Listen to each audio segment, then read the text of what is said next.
आज चाहिँ मैले केको हड्डी लुच्दैछु। अन्त्यसम्म भिडियो हेरेर साथ दिनुहोला। सो साथीहरू, आज चाहिँ हाम्रो भान्सामा चाहिँ लोकल कुखुराको मासु पाक्दैछ। अनि मासु पाकिसक्न नपाउँदै हामी चाहिँ चाख्न हतार भइहाल्यो। यति त गरिहाल्न पर्यो र आज ढिँडो खाने भनेर यता बान पनि बसाल्न सुरु गरेको छ।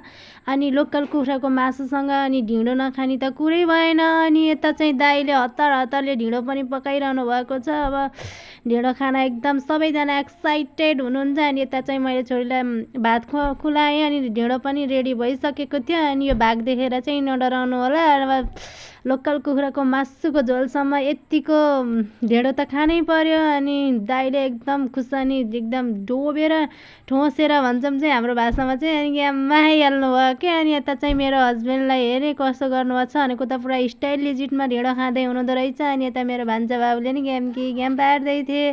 अनि यो चाहिँ मेरो खाना खाए ल।